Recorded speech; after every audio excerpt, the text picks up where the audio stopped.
Não, é só para ficar mais claro, o Russell Kirk, ele pautou, falando assim, 10 princípios conservadores. Isso que o René falou agora cai em dois princípios que a gente, como conservador, ele vai ser guiado, que é a prudência, né? Que o conservador, ele não... o conservador e o revolucionário se diferenciam nisso. O progressista revolucionário se diferencia nisso. O conservador, ele vai olhar a história como uma régua das próximas ações que ele vai fazer. E o revolucionário não.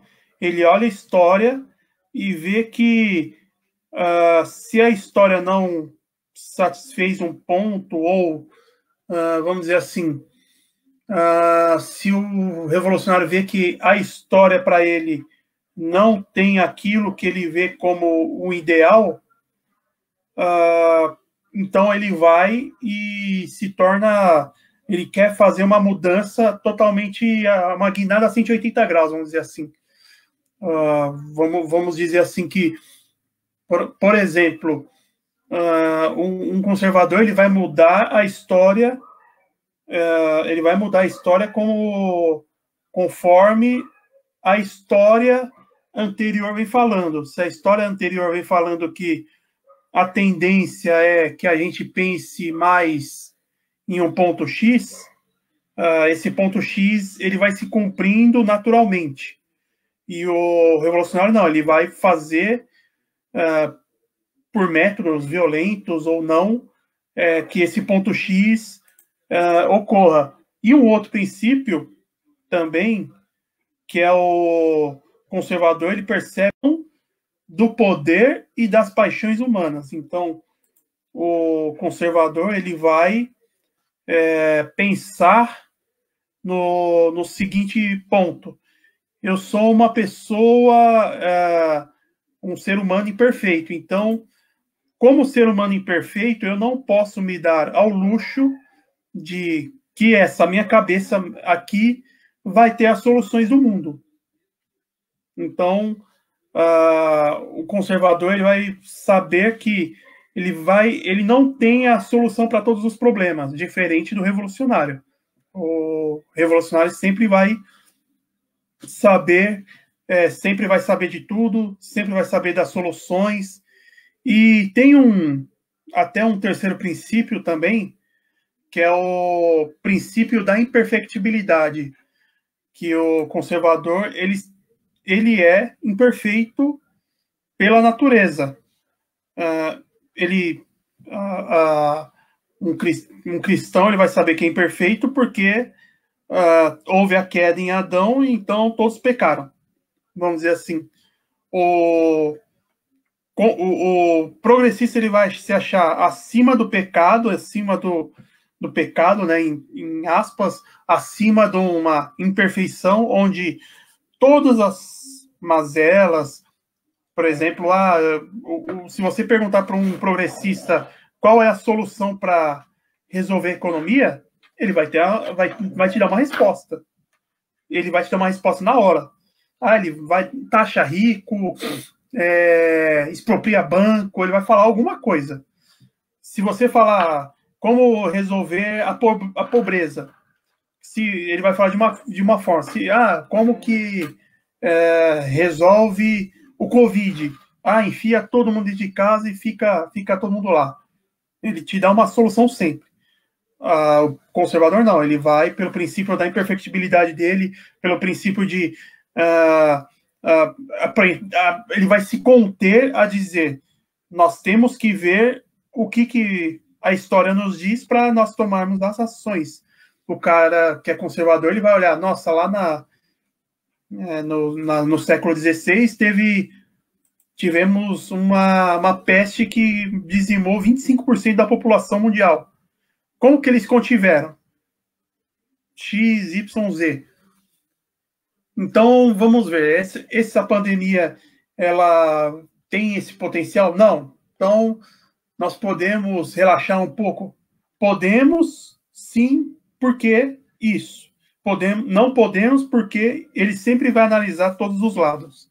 O conservador, ele seguia nessa pauta. E politicamente também. O conservadorismo não é uma ideologia, apesar que tem alguns autores que dizem que é, mas o conservador, ele não seguia por ideologia, ele seguia pela prudência. Vamos dizer assim, o Jair Bolsonaro, ele é o representante conservador no governo, mas como conservadores, nós temos prudência que se ele fizer algo que não condiz com os valores, por exemplo, ele começa a adotar fala assim, eu apoio o aborto, por exemplo, que é uma pauta que o conservador ele vai proteger a vida do feto. O conservador ele vai falar, não, errado, você é o representante conservador, mas você não pensa como conservador, então ele rejeita. Estou dando um exemplo, claro. E o conservador ele tem que se guiar sempre na prudência. Então, quando você vê alguém que diz assim, eu sou conservador, e fica lá abraçando um político que, por acaso, dá essa flutuação, né, que o René mencionou, que há 4 anos atrás, que era a Dilma, ele apoiava ela, que ela era a pessoa mais competente, e hoje é o Jair Bolsonaro para arrancar esses eleitores. Então, o conservador ele vai olhar, opa, a história que diz o quê? Nossa, essa pessoa há 4 anos apoiava a Dilma e agora, perto das eleições, ela se tornou um bolsonarista? Como assim? Então, a pessoa tem que analisar seus candidatos, sei lá, todas as nuances, né? Quem está apoiando, quem que está abraçando essa pessoa, porque às vezes a pessoa está lá pose de conservador, mas só que o background dele inteiro é de esquerda, né? Então, a pessoa tem sempre que buscar a pessoa que se diz conservadora, sempre buscar esse conhecimento, sempre investigar o que está sendo falado, o que a pessoa... Porque às vezes a pessoa também é só um reacionário. Reacionário é uma pessoa que pode ser de direita, normalmente sim, porque um reacionário é uma reação ao revolucionário, né? Mas não tem nenhum conhecimento do que é conservadorismo. Ele reage a algum valor que, por exemplo, para ele não condiz, por exemplo, o aborto. Eu odeio o aborto. Então, ele é conservador? Não. Porque tem gente esquerda que também não apoia aborto. Ele reage a esse pensamento. Eu odeio o armamento. Aí o cara falou, não, eu gosto de armamento. Então, essa pessoa é de direita conservador? Não. PCO, por exemplo, ele apoia o armamento civil. Eu tenho professores, amigos meus de esquerda, extrema esquerda mesmo, que fala que o armamento civil é importante. Então, não quer dizer que eles são conservadores. Eles têm uma reação a uma pauta. E a gente tem que pesquisar, vamos dizer assim, digo até ser mais contundente, investigar a vida da pessoa para ver se ela é o que ela diz ser, né?